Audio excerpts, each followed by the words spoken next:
आर्य थे वो कई कबीलों में क्या थे, बटे थे। आप भी जानते हैं जो आर्य थे वो क्या थे, कई कबीलों में क्या थे, बटे थे। अब आप अपना अपना मिला लीजिएगा कि किसने क्या क्या लिखा है, ठीक है।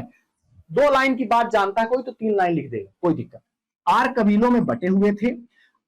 स्वाभाविक सी बात है, हर कबीले का अपना एक राजा होता था और इनके मध्य क्या होते थे, युद्ध भी होते थे। दासराग युद्ध आपने सुना होगा, ये 2 कबीलों के बीच क्या है, युद्ध हुआ था। उसी में पूछा गया है पंचजन, वही कबीलों का ही क्या है, उदाहरण है। तो आप लिख दीजिएगा, पहली लाइन आपको लिखना चाहिए, जिन्होंने भी नहीं लिखा होगा तो मिलाइएगा, कि ऋग्वेद में कई कबीलों का उल्लेख है। ऋग्वेद में कई कबीलों का क्या है, उल्लेख है। ये पहला आपको पॉइंट होना चाहिए। दूसरा पॉइंट आपको लिखना चाहिए कि जब कई कबीले हैं तो प्रमुख कबीले आपको प्रमुख कबीले का एग्जांपल दे देना है, या प्रमुख कबीले जो भी है। इसमें पुरु, तुर्वश, इसके बाद यदु, द्रुहु, थोड़ा नाम वो है अलग अलग है, अनु, थोड़ा कठिन है नाम याद करना, इसको आप अपने हिसाब से किताब में देख लीजिएगा। यही सब है, पुरु, तुर्वस, यदु, द्रुहु और अनु, ये 5 है। किसी भी किताब में आप देखेंगे तो बहुत आसानी से दिख जाएगा। तीसरा पॉइंट आपको लिख देना है कि सामूहिक रूप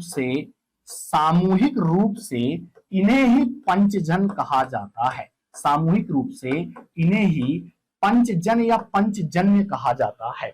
अब देखिए बहुत सारे बच्चे क्या है, इसमें चित्र बनाए होंगे, अलग अलग चित्र बनाए होंगे डिजाइनदार, कोई दिक्कत नहीं है, बनाओ, कोई प्रॉब्लम नहीं है। लेकिन जो नए खिलाड़ी हो वो पहले चित्र पे ज्यादा ध्यान मत दो, कंटेंट पर फोकस करो। किस पर करो, कंटेंट पर। ऋग्वेद को अंडरलाइन करना है कर दो, और अच्छी बात है, अंडरलाइन कर दोगे तो क्या हो गया, एग्जामिनर क्या होता है, डायरेक्ट वहां पहुंच जाएगा। एग्जामिनर के पास मॉडल आंसर होता है, मॉडल आंसर में स्पष्ट ऋग्वेद का जिक्र होगा। जिस भी बच्चे की कॉपी पे ऋग्वेद देख लेगा वो कबीला देख लेगा, प्रमुख कबीले पुरु, तुर्वसु, यदु, द्रुहु और अनु देख लेगा, ऑटोमेटिक उसकी कलम चल जाएगी 3/3।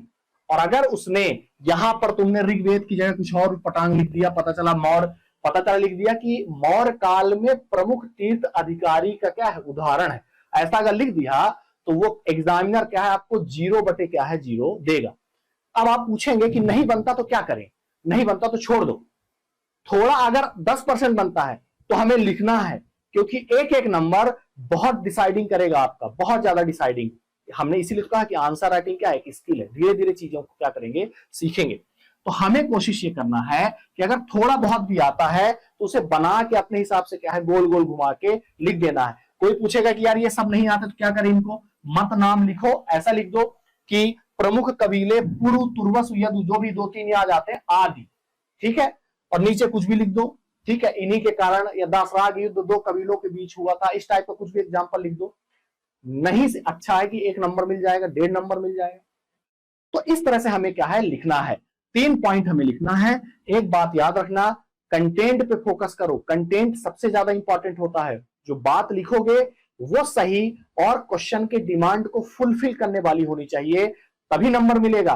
फूल, पत्ती, सितारा, डायग्राम, फ्लोचार्ट वो बात की बात है, ठीक है, वो स्टेप बाय स्टेप चीजें होती हैं, पहले कंटेंट मजबूत होना चाहिए। तो ये वाला क्वेश्चन आपने अच्छे से किया होगा।